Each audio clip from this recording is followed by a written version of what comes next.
Hi everyone! Welcome to the Empath Tarot. It's another love reading, timeless and general. Take what resonates lang po. Maybe some part of the reading makaresonate kayo, some part of it hindi. Tingnan natin ngayon kung anong love connections, lessons in life, and guidance ang ating mababatid. Mga aral at gabay sa buhay, pag-ibig, ano ba, pwedeng past, present, and what will happen in the future. In the near future, ano kaya mangyayari sa love life mo. May mga new persons pa, meron ba magbabalik? Tingnan po natin ngayon. Spirit guys, send me messages. Anong mangyayari? Posibleng mga kaganapan sa kanilang love life in the near future. New persons, meron ba magbabalik?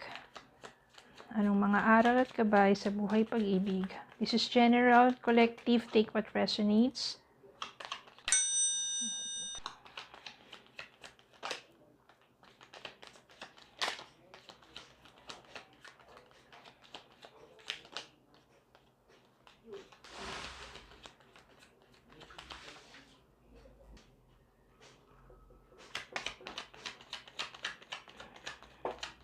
More messages. Anong love connections kaya ito? Lessons in life and guidance. Okay.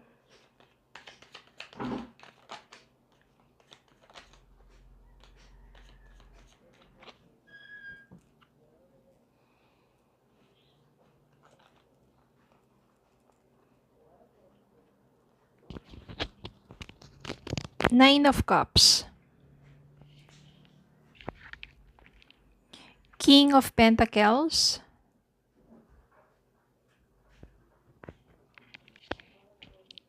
Five of Pentacles.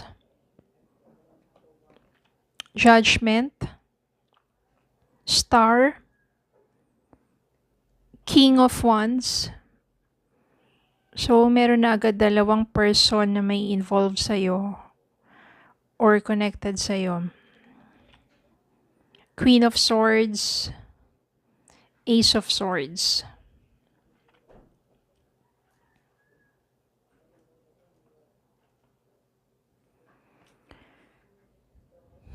Five of Pentacles.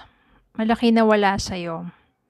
In terms of money, properties, possession, sobrang laki na nawala sa'yo. Maaring involved dito yung person mo before. Kaya naman, ang laki talaga ng pagdurusa mo dun sa person na yun. Kasi ang dami nakuha sa'yo.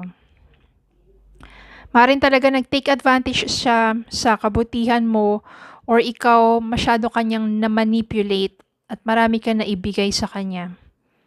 Pero ang maganda dito, judgment, medyo nauntog ka na, nagising ka na dun sa pinagagawa ng taong yun, namulat ka na, o nawala na yung piring sa mga mata mo at nawala na yung mga nakatakip siya sa tenga mo, na pinakinggan mo yung mga taong nagmamalasakit sa'yo, kaibigan mo, at hindi ka na nagbulag-bulagan pa dun sa taong yon. Kaya naman ang ginawa mo, talagang pinutol mo na ang ugnayan mo sa taong yon. Mahirap, lalo na kapag nalaman mo na manipulate ka lang ng taong yon, niloko at ginamit, especially ang dami niya nakuha sa'yo, dami niya nahut-hut sa'yo.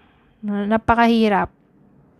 Pero kailangan mong magkaroon ng linaw, magkaroon ng panibagong, sabihin natin ng clear mind, na maaring aral to sa buhay mo, sa ginawa sa'yo ng taong to, at magkaroon ng pag-asa. Minsan mahirap talaga magtiwala, lalo na kung gano'n yung pinagdaanan mo. Parang lahat na lang ng taong tingin mo na nag-a-approach sa'yo, may interest sa'yo, may gusto sa'yo, parang gano'n at gagamitin ka na lang ulit at maluloko at sasaktan. Pero don't lose hope. Kapag ginawa mo yon, patuloy ka naging mabuti, pero this time, maingat. Iba kasi yung kabutihan dun sa, sabi nga nila, isang linya lang ang pagitan ng pagiging mabuti sa pagiging tanga. Yun. Kapag lumagpas na yung kabutihan mong gano'n at alam mong inaabuso ka na, huwag mo na hayaan o huwag ka nang magpakatanga pa sa taong yun. Okay? Your wish fulfillment when, yan, will come true. Ngayon, kailangan mo mamili dahil dalawang tao ang magiging involved sa'yo. This King of Pentacles, isang taong stable, napakasipag ng taong to, financially stable, maaring makatulong sa'yo pagdating sa kabuhayan mo. Mature, hardworking, stable, sabihin natin this is a wealthy man. Siya isang matatag na sa kabuhayan to at maaring negosyante to. Tutulungan ka niya. Meron naman ditong King of Wands. Ito naman yung taong very passionate. Kung ano yung gusto niyang gawin, ginagawa niya.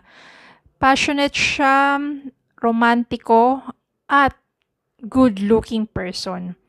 So ngayon mahirapan kayo mamili, no? Sino ba sa kanilang dalawa? Ang importante dyan, alamin mo yung intentions nila. Ang importante niyan, kilalanin mong mabuti at damahin mo dyan sa puso mo na connected ba kayo sa isa't isa?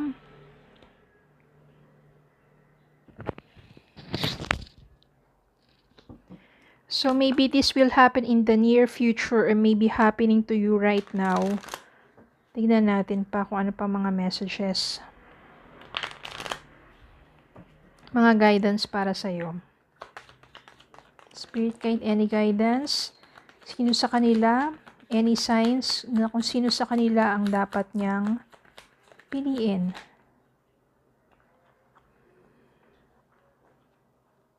Okay, meron ditong Knight of Cups.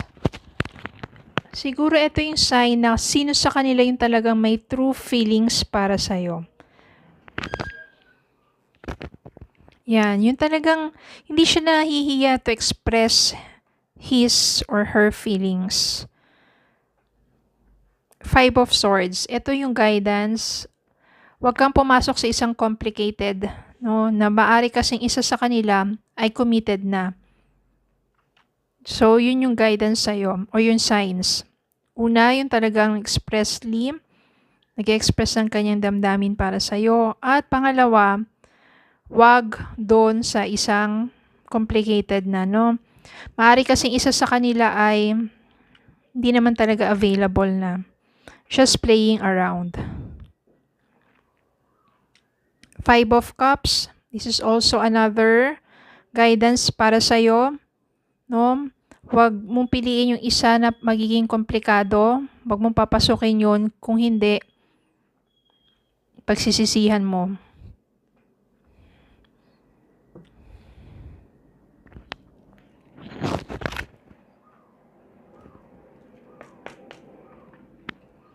Maari namang hindi naman si King of Wands yun or hindi naman si King of Pentacles yun. Pero siguro, ito rin yung nangyari sa'yo.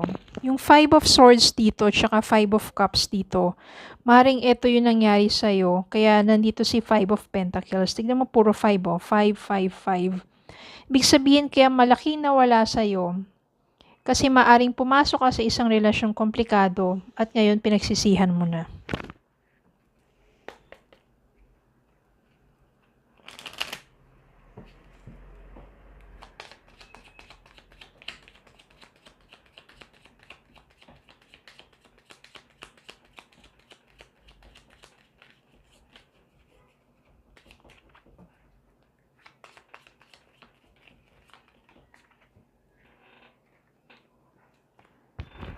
Love call. Someone expresses love, a message of love, thinking of you and letting you know. Yan. So, makaka-receive ka ng mga messages. Meron kang isang taong makakausap. Yan. Merong isang taong tunay talagang iniisip ka at nag-e-express ng kanyang love. So, sino kaya siya? Baka meron na kayong hindi natin nakakausap sa ngayon, di ba? Malay mo, siya na pala yun.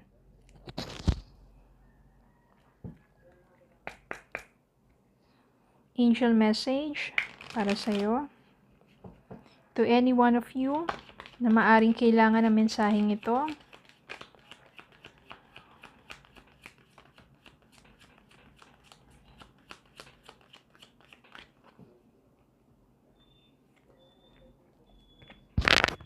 Teresa.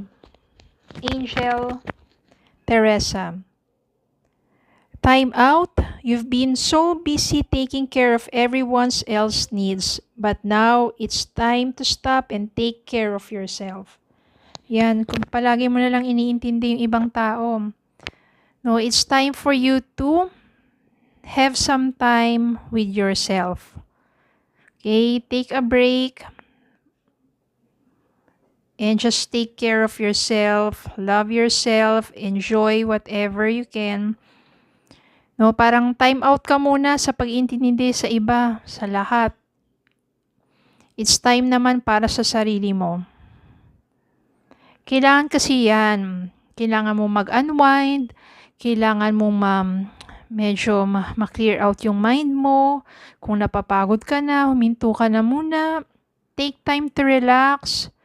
No, to have time para sa sarili mo. Ano yung gusto mong gawin, na parang nade-deprive ka na, kakaintindi na lang sa iba, kakaasikaso sa iba.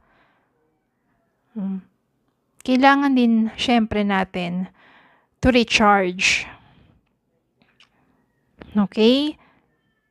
So, para sa reading na to, malaking man ang nawala sa'yo before, natuto ka sa pagkakamaling yon, at mas nagiging maingat ka na. This time, yung wish mo, magkakaroon ng katuparan yan. Dalawang tayo may involve sa'yo. Someone's very hardworking, wealthy, financially stable, at isang very passionate, good-looking person. Yan. Sino man sa kanila, damahin mo sa puso mo. Ito, maaring ito yung nangyari sa'yo before.